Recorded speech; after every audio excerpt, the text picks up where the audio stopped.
Hey everybody, welcome back to the Grognards Corner, and we are on part... What part are we on? Part 7? Yeah, I think we're up to part 7 of our look at the scenario Pebbles in the Stream from the game Panther Line for the advanced Tobruk system from Critical Hit Incorporated. We're stepping into Soviet turn 4. I'm going to apologize right off the bat.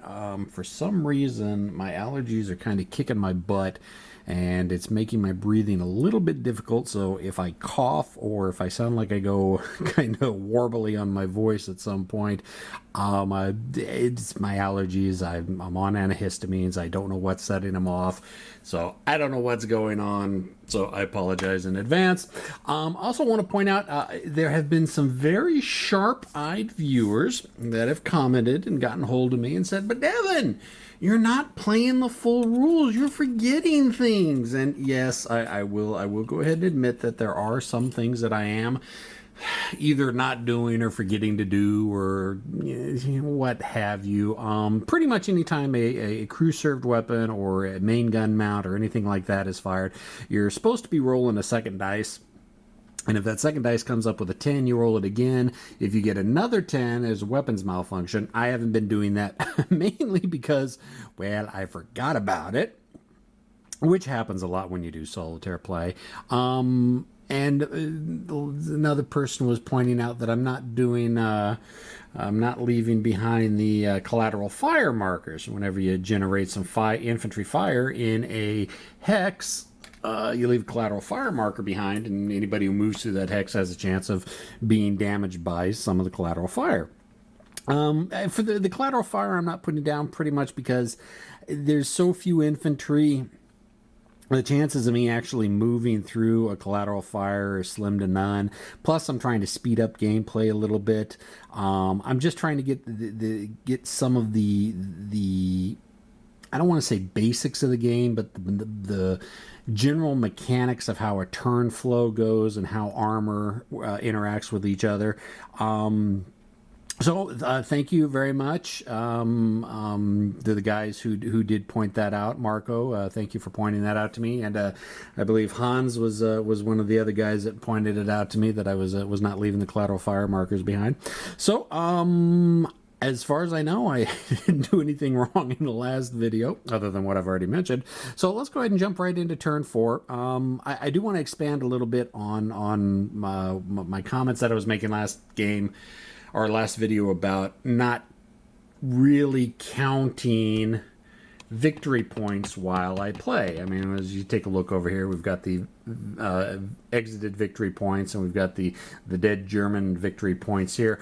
I don't like counting victory points. Then the game just comes down to counting victory points, and I don't like playing a game where you're just counting victory points.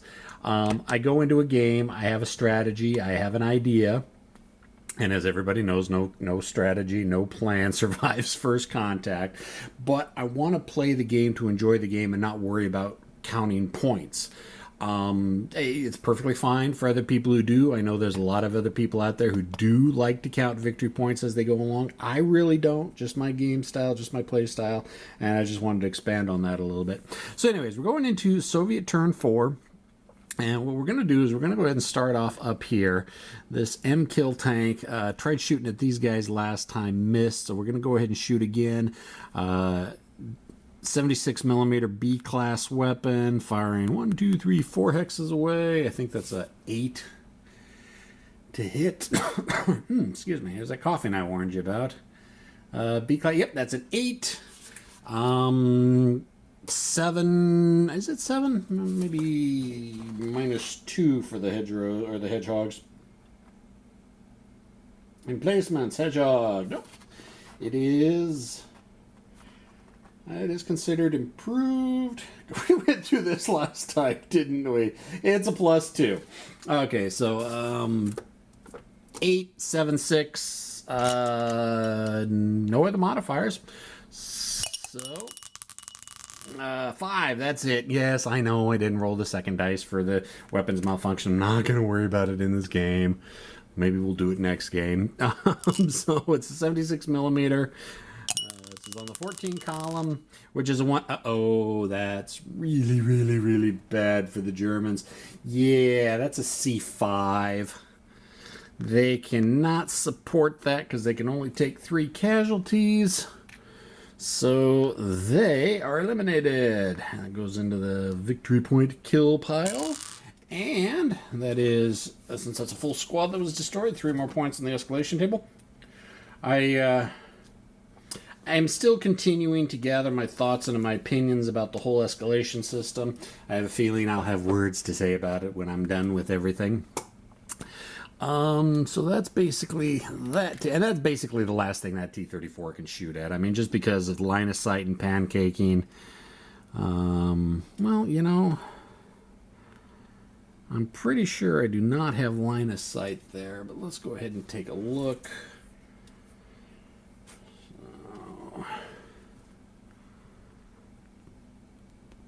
Yeah, line of sight's blocked. All right, that's what I thought.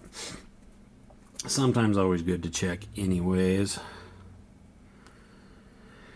All right, these guys are broken, so they're not going to do anything. Probably try to get rallied. These guys are broken. Now, I could try and get these guys moved back here, but there's so much defensive fire from these guys, you know, it's not even worth it to move them. Because, I mean, we've got a good, you know, 2 squads there, plus we've got a squad and a medium machine gun up there. You know, these guys, they try to move, it'll trigger opportunity, and they'll just get cut to shreds. So these guys aren't going to do anything. They're not going to do anything. The T-34-85 is going to fire at the Panther. That T-34-85 is going to fire at the Panther way down here. So, and one thing I want to do, because I was kind of looking at the map, I may have a line of sight issue that I didn't realize before. I don't think that it crosses. Okay. I was worried about these wheat fields over here, but it doesn't cross those wheat fields. So you don't have to worry about a line of sight obstruction there. So we got T-34B firing 1, 2, 3, 4, 5, 6, 7, 8, 9, 10, 11, 12, 13, 14 hexes. 14 hexes is a 6. +1 for the large target of the Panther is a 7. We missed last time, didn't we? We had a string of 10s last turn, didn't we? We weren't hitting anything. All right, let's see. So we're looking at a 7. I get a 5. All right, T-34-85 hits. This could be bad for the Panther. Okay. Location against a turreted vehicle, 6. I think that is a lower hull. Let me check the chart. Nope, that is an upper hull. So, take a look at the T-34-85 card. And we look at the range. It's going to be the 10 to 15 column. So it's going to fall under the 10 for the penetration, and we're using regular armor piercing, so it is a 12. We look at the Panthers upper hull front up. Doesn't it? Yep, it just pings off. It's a -4 difference in there. The lowest you can get is a -1 difference if you want a chance of being able to penetrate. However, that does leave a burst on target marker, if I can find my butt markers. And since that's going to make it much easier, that T-34-85 actually does have some special ammunition. Let's check take a look at my little chart here. Oh no, the 85s don't. The C's had the special ammunition. Damn. Let's check that just to make sure. Look at the special rules. Oh, the T-34-75C2. Okay, 2 rounds. Let's see. That's B. Yeah. Okay, so no, he does not have a special. He does not have the special ammunition. Poopy. Wow. It's going to be hard to penetrate then. Get a hull hit or a turret hit. I might have a chance. All right. These guys. Really, the only thing they can shoot at is here. Or not, they can shoot up here, because if they fire through this is going to be fired through smoke, which is a +4 modifier. And on the 6 column, at +4, yeah, it doesn't work. Well, let's take a look at it. 1, 2, 3, 4, 5. It's going to be at long range, so they're going to be firing at 3. So basically, my 2 targets are on the 6 column at +4 or on the 3 column at +1. You know, I think the 3 column at a +1 is probably better. So she'll go ahead and shoot up there. 5, 6, yeah, that's not going to be anything. Go ahead and mark them with a fired marker. And make sure we put a fired marker on that one. Now, what do we want to do with this T-34 that's sitting down here? Well, you know, let's take a look at the T-34-76. At best, we're looking at a penetration value of 8 because we don't have any armor-piercing composite rigid rounds. So, you know, at 5 hexes, 1, 2, 3, 4, 5, 6. So I'd have to move a couple hexes in to get a penetration of 8. And the only way I can really even hurt the Panther is a side shot. So, in the way she's set up, it's with him being in that bottom hex right there, I can't flank him. You know what? She's going to have to try to make a run for the border. I think she is going to have to definitely try to exit and get some victory points. All right, so I believe she's going to go balls out. We're going to do cross-country movement. And we have a wreck there that she's going to be moving into. And let's see how many movement points. Oh, that's just normal cost of terrain. Alrighty, so let's go ahead and move 1. And that is going to trigger an opportunity fire because you spend a movement point within the line of sight. But you know what? The Panther doesn't want to worry about trying to shoot in the same hex that the wreck is in. So it's going to go ahead and not do an opportunity fire. And that's also going to make that bot go away because that had put the bot there last turn. So it's going to go 2. Now the Panther is going to go ahead and do the opportunity fire there. So we got 1, 2, 3, 4, 5 hexes with an A-class weapon. We're looking at an 8. And Elite Tank Commander is going to make it a 9. It is a moving vehicle target, which brings it back down to 7. No terrain cover states. No. Yeah, that looks like that's about it. Yep, so we're looking at a 7. A little bit worse than I had expected. But hey, you know what? The Panther missed last turn. It rolled a 10. Let's see what we get this time. Wow. Okay. With an Elite Tank Commander, it's 2 10s in a row with that Panther. Woo! Boy, that T-34 tank crew is lucky. And that basically was its only shot. And the Panzerfaust and Panzerschrecks that are up here are out of range. Well, 1, 2, 3, 4. What is the range of a Panzerschreck? 5 hexes. 1, 2, 3, 4. You know, they could. It's a long-range shot, but he already spent the movement point, so it triggered the opportunity fire there. I have to wait for another movement point expenditure. So let's go ahead and do it there. It'll be 3 movement points, which will trigger an opportunity fire. Yeah, let's go ahead and do the op fire with the Panzerschreck. 1, 2, 3, 4, 5. Actually, I don't even think he can hit it, because I think at 5, the base to hit is 2. Yeah, that's a 2, and it's a +2 for a moving target. So yeah, you can't even hit him. So 3, continue movement. 4, 5, 6, 7, and exit off the field. Now, of course, granted, in a bigger game, that T-34 would probably just spin right around and take a side shot. But since we were playing with the constraints that is the edge of the board, he kind of just falls off and disappears forever and joins the rest of the vehicles that have made it off. I'm wondering if I probably should have stayed on field and tried to kill some more units.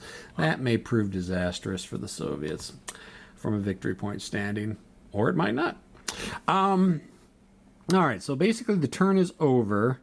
Now, the Soviets have infiltration, and nobody's going to infiltrate because these guys down here want to stay in the safety of the shell holes, or the foxholes.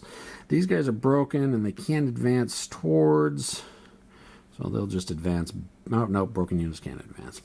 I could move those guys, but they're going to just draw a lot of fire. And right now, at this point, Soviet casualties don't make a difference at all. So, go ahead and roll for rally. These guys are broken, but they're stacked with leader. They're a 6 normally. They got a casualty marker on them. It's 5 stacked with a leader or an officer. Makes it a 7. Nothing in their morale support range. Oh boy. A 10. Let's see if they go heroic. Wow. Okay. Another heroic. So I have never seen two Soviet, or, well, I've never seen 2 heroisms in the same game before at all. Okay, so let's go ahead, and that means they're no longer broken. Take off the broken marker. Put the heroic, courageous marker on them with the DP machine gun. Yeah, that changes things a little bit. That gives the Russians more of a fire base to put fire on the German infantry there. Basically, it's coming down to that T-34-85 and that Panther. All right. So now remove all fired and moved markers. Now I know it seems a little bit odd that even though I op fired, I keep or I remove all fired and moved markers, or well, op fire, and I removed all fired markers. As part of the escalation system, it's meant to try to increase casualties by increasing the amount of damage both sides can output to each other. I don't know if I like it. We'll talk more about it later. So yeah, that's basically all we got right now.